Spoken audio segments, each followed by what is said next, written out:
समुदाय कम होता तो अभी तक किसी न किसी तरह से ख़त्म कर दिया गया होता। वो समुदाय है मुसलमान। मुस्लिम समुदाय पर पिछले 11 साल में कितने कटाक्ष, कितने एक्शन, कितने चीज़ें नहीं हुई। हर तरह से इस समुदाय को निस्तो नाबूद करने की कोशिश की गई, लेकिन ऊपर वाले की मेहरबानी कहिए या इस समुदाय के लोगों से जुड़े कि अपनी ज़ील कहिए कि देश का मुसलमान आज भी खड़ा है। कमज़ोर हुआ है लेकिन नकारा नहीं हुआ है, और धीरे धीरे देश के इस समुदाय की, जिसको हम मुसलमान कहते हैं, ताकत सामने आने लगी है। 11 साल में कोशिश की गई कि इस समुदाय का कम से कम पॉलिटिकल, राजनीतिक जो अस्तित्व है उसको तो ख़त्म किया जाए, लेकिन उसको ख़त्म नहीं कर पाए।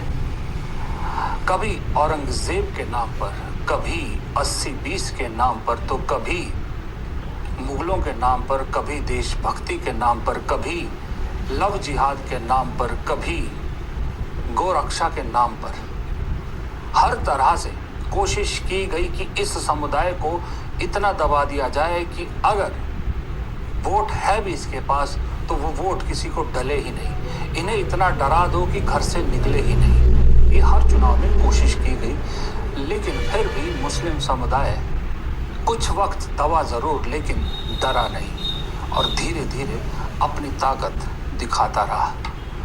इसका असर ये हुआ कि जो बिखरा हुआ मुस्लिम समुदाय था वो धीरे धीरे एकजुट होता नज़र आ रहा है। अब जब मुस्लिम समुदाय एकजुट होता नज़र आ रहा है और देश के ज़्यादातर हिस्सों में एक पार्टी यानी कांग्रेस के पीछे धीरे धीरे खड़ा होता नज़र आ रहा है, तो मुसलमान की ताकत भी अब महसूस होने लगी है। ये मुसलमान समुदाय की ताकत है कि आज मोदी जी मुसलमान से नफरत पर टिकी हुई है। वो बीजेपी मुसलमानों को सौगाते मोदी भेजना चाहती है। जिस मुसलमान के घर को, दुकान को निशाना बनाया जाता था, आज उसी मुसलमानों की इफ्तार पार्टी में बीजेपी संघ दोनों के नेता खूब पकवान खाते नजर आ रहे हैं। ये कैसे हुआ? ये ऐसे हुआ कि 2024 के लोकसभा चुनाव ने मुसलमानों ने एक झटका दिया, एक झलक दिखाई कि हम डरेंगे नहीं, एक साथ होंगे तो उत्तर प्रदेश जैसे नतीजे निकलेंगे। और वो डर बीजेपी के दिल में ऐसा बैठ गया कि अब बीजेपी को लगने लगा है कि ये जो हमारी कोशिश थी कि मुसलमानों का कम से कम राजनीतिक तौर पर तो अस्तित्व खत्म कर दिया जाए, वो कहीं कामयाब होता नज़र नहीं आ रहा। इसलिए अब कोशिश की जा रही है कि धीरे धीरे मुसलमानों को अपनी तरफ लपेटने की कोशिश की जाए। हालांकि 11 साल में ऐसी मेंटालिटी बन गई है बीजेपी के नेताओं की, छुट भैया नेताओं की खास करके, कि वो आज भी मुसलमान के बारे में वही अनाप शनाप बक रहे हैं। लेकिन जिन गुरुओं के चक्कर में ये अंधभक्त चेले ये सब कर रहे हैं, वो सब गुरु शाम को मुसलमानों की इफ्तार पार्टी में बैठे पाए जाते हैं। वो उन्हें समझ में नहीं आ रहा।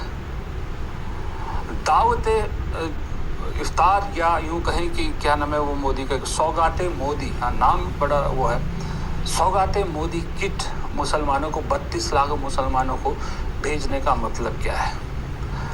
अभी कोई ऐसा बहुत बड़ा चुनाव तो नहीं है बिहार के अलावा कि जहां मुस्लिम बहुत कुछ बदल सकते हैं, जिसका डर बीजेपी को सता रहा है। दरअसल ये डर विधानसभा चुनाव का नहीं, डर 2029 का पड़ गया है। रोज जिस तरह से मुसलमान कांग्रेस की तरफ इकट्ठा होता जा रहा है, वो 2029 के लिए एक यूँ लग रहा है कि बीजेपी को साफ दिख रहा है कि जो 80-20 की लड़ाई में 20 जो है वो 80 पर भारी पड़ सकता है, क्योंकि 80 तो बटेगा और सब में बटेगा, लेकिन 20 एक ही जगह खड़ा मिलेगा।